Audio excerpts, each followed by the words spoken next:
So before I begin here, I just wanted to start by sending my deepest condolences to the family of goaltender Matisse Kivlenieks, who tragically passed away Sunday night.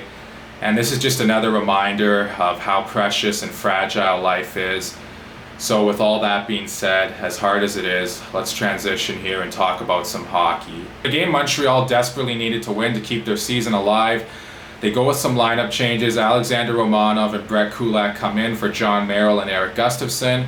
Up front, Jake Evans comes in for Jesperi Kotkaniemi. I think anytime a young upstart player like Kotkaniemi is scratched, there is a lot of talk about it, but after the result the Habs got last night, how can you really argue with the lineup changes they made? And Tampa came out buzzing in that opening 10 minutes of the first period. I thought Montreal again was sloppy, but you got to give the Lightning credit. They really wanted to close this game out. They really wanted to win the Stanley Cup last night, and they looked really hungry that opening 10 minutes. And 15:39 into the first period, Nick Suzuki would find Josh Anderson coming down the slot with an absolute beautiful backhand pass. Anderson would bang it home for a 1-0 Habs lead. And I know these guys have a lot of skill, but still, every time I see a player make a great backhand pass like that and get a lot of elevation on it, it's still amazing to watch. As we all know, being on your backhand is a lot harder than being on your forehand. So great play on Suzuki, good on him there. Caulfield also picks up an assist on that one. The Habs, I want to mention too, they did change their lines around. So Anderson playing with those two guys, and it pays off early on. And in that second period, Montreal would find themselves in a bit of penalty trouble, but their PK would come through again as it has all year long.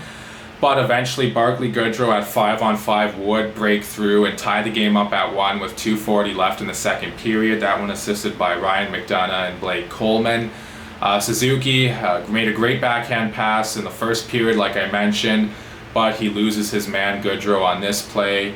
Goodrow has a wide open net, he puts it home, makes no mistake, the game's tied up at 1, and that's the way it would remain heading into second intermission. And then in the third period, Montreal would score a goal from a very unlikely source, a guy who hasn't played that much throughout these playoffs and hadn't even played that much throughout the game. And that guy is Alexander Romanov, who would wrist one through from the blue line. It finds its way into the net, past Andrei Vasilevskiy. Jake Evans picks up the only assist on that one. That one came 8:48 into the third period. And just before that goal too, they showed Romanov kind of getting loose there, because I want to mention also the Habs had 2 out of their big 4 in the penalty box, so they had to rely a lot more on Kulak and Romanov. The penalties obviously were coincidental minors together, and it remained 5-on-5, but you had to see a lot more of Kulak and Romanov, obviously, as guys like Shea Weber couldn't play the whole time out there.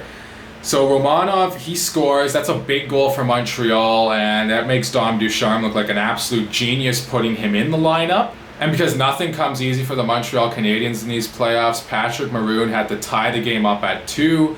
That one was assisted by Matthew Joseph and Tyler Johnson. I mentioned Joseph briefly last game. I thought he played well last night, and I'm assuming his family and friends were there, considering he is a Quebecer, so what a moment for him to get a big assist on a big goal at that moment of the game.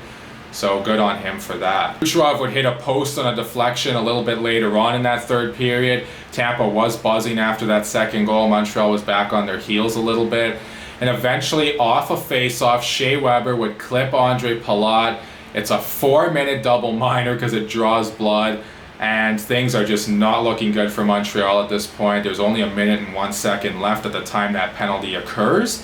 And for Shea Weber, he's got to be feeling super nervous sitting in that penalty box. That had to be the longest 4 minutes of penalties he's ever served in his life.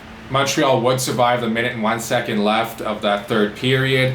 They would kill that portion of the power play off, but still they're going to overtime with 2 minutes and 59 seconds of power play time for the Lightning, and it's still not looking good for Montreal going forward here. Their penalty kill's been big for them all playoffs, and it would come up absolutely enormous here as they would kill off the 2 minutes and 59 seconds. I also want to mention, while shorthanded, Philip Deneau would feed the puck to Nick Suzuki on a partial 2-on-1. He would chop it on goal.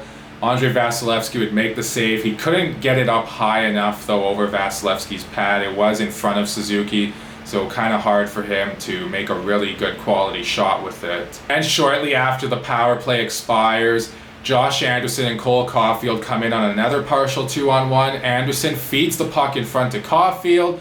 Caulfield can't really get a hang of it. It doesn't matter though, because Anderson beats his guy off the end boards. He puts it home past Andrei Vasilevsky. The Montreal Canadiens finally win a game here in this series. They're now down 3-1. They force a Game 5 in Tampa Bay. And man, that building was electric after that goal. And it just felt so right having the Habs win that game. It wouldn't have felt right had Tampa won it, just because, in my opinion, I really felt there was a lot of missed calls on the Lightning. And yeah, that 4-minute double-minor that Weber got, well, it is unfortunate. It was a penalty, and it was the right call. But with that being said, I thought Tampa got away with a few other penalties themselves, or what could have been called penalties throughout the game. I also want to point out, with the Shea Weber penalty there, you knew that his teammates were just going to dig in and kill that one off for him. I mean, I didn't know for sure, but you knew they were going to give it everything they got for their beloved captain. And boy, did they ever, and what a win for Montreal. So the Habs, they finally get a win. Let's see what they can do going forward in Game 5. And let's see if the Tampa Bay Lightning will potentially close it out again in Game 5 as they have another shot at winning the Stanley Cup. Don't forget to like and subscribe and share this video. Thank you all so much for watching, and I'll talk to you again soon.